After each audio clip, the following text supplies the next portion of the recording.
ஓம் ஸ்ரீ குருப்பியோ நம. ஸ்ரீ மகாபரிவாதனம். இன்னைக்கு தெய்வத்தின் குரல் பாகம் 3ல் மதாச்சாரத்தின் உட்பிரிவுகள் என்ற தலைப்பில் பெரிவா சொல்கிறத மேலே வாசிக்கிறேன். இது பக்கம் 429 ஆரம்பிக்கிறது. விதிவிலக்கான மகான்கள். அதீத நிலையில் குலாச்சாரத்தை மீறிப்போன மகான்களை நமக்கு மாடலாக நினைத்து கொண்டு விடக்கூடாது. அவர்களுடைய அசாதாரண உள்ள அனுபவத்தின் அத்தாரிட்டியிலேயே அவர்கள் எந்த எதிர்பார்ப்பையும் பொருட்படுத்தாமல் இப்படி செய்தார்கள். அப்படிப்பட்ட அனுபவம் நமக்கு வந்துவிட்டதாக பிரமை கொண்டு விடக்கூடாது.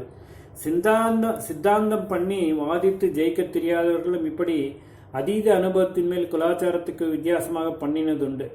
ரணச்சண்டிகை உபாசிக்கிற ராஜபுத்திரர்கள் இப்படித்தான் மீராபாய் கிருஷ்ணபக்தி என்று, அதுவும் பாதிவிரத்துக்கு கூட வித்தியாசம் மாதிரி தெரியும் நாயிகா பாவத்தில் பண்ணி கொண்டிருந்தாள். இவள் பண்ணினது பக்தி வழியிலேயும் குலாச்சாரத்துக்கு வித்தியாசம், பொது சமூகத்தின் ஸ்திரீ தர்மத்துக்கும் வித்தியாசம். பாரத தேசம் பூராவுக்குமே பாதிவிரத்தியம் முக்கியமென்றாலும் ராஜபுத்திர ஸ்திரீகள் அதிலே ரொம்ப தீவிரமாக போனவர்கள். துருக்கர்களோடு யுத்தம் பண்ணி ராஜபுத்திர வீரர்கள் ரணபூமியில் மரணமடைந்த சமயங்களில் அவர்களுடைய பத்னிமார்கள் கூட்டமாக அப்படியே போய் நெருப்பை மூட்டிக்கொண்டு அக்னி பிரவேசம் செய்திருக்கிறார்கள். இப்படிப்பட்ட தேசத்தில்தான் மீராபாய் புருஷன் அபிப்பிராயத்துக்கு வித்தியாசமாக போனது மட்டுமில்லாமல் கிரிதர கோபாலனுக்கே தான் பத்னி என்ற பாவத்தில் பராசமாய் பாடியிருக்கிறாள். அவளை விஷங்கூட ஒன்றும் பண்ணவில்லை. அவள் பாட்டுக்கு அதையும் சிரித்து கொண்டே சாப்பிட்டாள் என்று கேட்கிறோம். அப்படி நாமும் விஷத்தை சாப்பிட்டு அது நம்மையும் ஒன்று செய்யாது என்றால் நாமும் அவள் மாதிரி பண்ணலாம். விஷம் கூட என்னை ஒன்று செய்யாதாக்கும் என்று சேலஞ்சாக அவள் அதையும் பானம் பண்ணவும் இல்லை.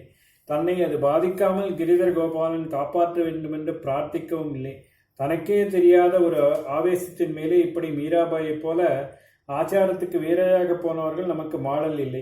நன்றாக சித்தாந்தங்கள் அறிந்து தர்க்கம் பண்ணி நிலைநாட்டுகிற சாமர்த்தியத்தையும் இப்பேற்பட்ட அதீத அனுபவத்தோடு பெற்றிருந்த சில மகான்களும் குலாச்சாரத்துக்கு வேறையாக போயிருக்கிறார்கள். பிற்காலத்தில் ஹரதத்த சிவாச்சாரியார் என்ற சைவத்தில் உயர்ந்த ஸ்தானம் பெற்ற ஒருவர் கஞ்சனூர் என்ற ஊரில் வைஷ்ணவராக பிறந்தவர்தான். ஆனால் அவர் கொதிக்கிற மழுவை கையை பிடித்து கொண்டு சிவ உத்கர்ஷத்தை மேன்மையை ஸ்தாபித்து சைவராக மாறியிருக்கிறார். திருமிசை ஆழ்வார் என்கிறவர் சிவவாக்கியர் என்றே பெயர் வைத்துக் கொண்டு சிவபரமாக பாடிய சித்தர்தான் என்றும், அப்புறம் 12 ஆழ்வார்களிலே ஒருத்தராகி விடுகிற அளவுக்கு பெரிய விஷ்ணு பக்தராய் போய்விட்டார் என்றும் கதை இருக்கிறது. இப்படியெல்லாம் ஜெனரல் ரூல் இல்லை. இதெல்லாம் ஜெனரல் ரூல் இல்லை, எக்ஸெப்ஷன் தான். அது ரொம்பவும் அபூர்வமாகத்தான் ஏற்பட்டிருக்கிறது. இப்பொழுது அதை நமக்கு எக்ஸாம்பிள் என்று எடுத்துக்கொண்டால் எக்ஸெப்ஷன் தான் ரூல் என்றாகிவிடும். குமரில பட்டர் இருந்தார். அவர் ஒரு சந்தர்ப்பத்தில் பௌத்தர்களோடு இருந்து அவர்கள் மாதிரியே வாழ வேண்டியிருந்த போதும் கூட அத்தியாவசியமான நித்திய கர்மாக்களை மட்டும் ரகசியமாக பண்ணி கொண்டிருந்தாராம். கூன் பாண்டியன் சமணனாகி விட்ட போது அவனுடைய பத்னி மங்கையர்க்கரசி ரகசியமாகவே வஸ்திரத்துக்குள்ளே விபூதியிட்டுக் கொள்வாளாம். முழுக்க நம்முடைய மதத்திலேயே அவர்கள் கன்விக்ஷன் உள்ளவர்களாய் இருந்தாலும் ஃபோர்ஸ் ஆஃப் சர்க்கம்ஸ்டான்ஸில், அதாவது சூழ்நிலையின் நெரிசலில் மதாந்தரத்தை அனுசரிப்பவர்கள் போல வெளியில் காட்டிக்கொள்ள வேண்டியிருந்தது. ஆனால் பிற்காலத்தில் இவர்களே ஹிந்து மதம் புது ஜீவனோடு எழும்புவதற்கு காரணமாய் இருந்திருக்கிறார்கள். நம் தேசத்திலே வடக்கே பௌத்தம் தலை சாய்வதற்கு முக்கிய காரணமாய் இருந்தவர் குமரில பட்டர். அவர் குமாரசுவாமியின் அம்சம்.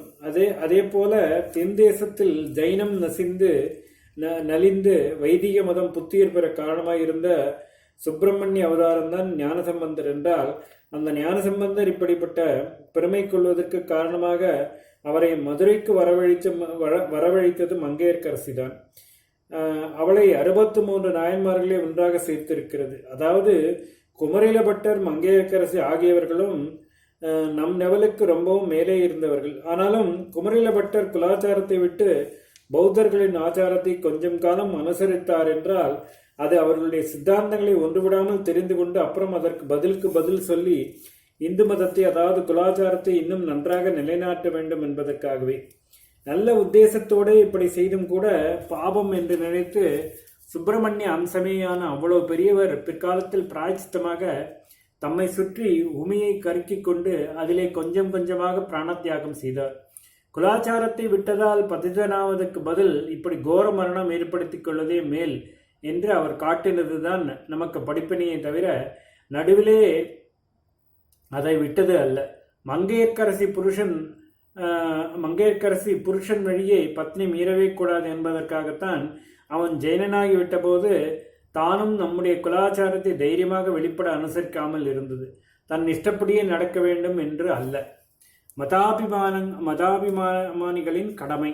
இப்பொழுது நாம் என்ன பண்ண வேண்டும் என்றால், இந்து மதத்திலே உள்ள பிரிவுகளில் ஏற்பட்டிருக்கிற குலாச்சாரங்களில் நமக்கு பிறப்பினால் எது அமைந்திருக்கிறதோ அதில் நிறைவு ஏற்படாமல் இதே வைதிக மரபில் இன்னொன்று விதமான ஆச்சாரத்தில் தான் நிறைவடைகிறோம். என்றாலும் கூட எப்படி குமரில பட்டரும் மங்கையர்க்கரசும் வெளிப்பட அந்நிய மதங்களை அனுசரித்தார் போல் இருந்து கொண்டு உள்ளுக்குள் சொந்த மதத்திலே பற்றோடு இருந்தார்களோ, அப்படி வெளிப்பட குலாச்சாரத்தையே பின்பற்றி கொண்டு மனசுக்குள் மட்டும் நமக்கு இஷ்டமான உபாசனையை வைத்துக்கொள்ளவே பிரயத்தனம் செய்ய வேண்டும். நம்முடைய உள் மனசின் பற்றுதல் ஆழமானதாக உண்மையானதாக இருந்தால் நிச்சயம் அந்த இரண்டு பேரையும் போல நாமே ஜெயசாலிகளாகி தைரியமாய் நம் கன்விக்ஷன் படி நடக்கிற நாள் வரும். அதுவரை கன்விக்ஷன் படி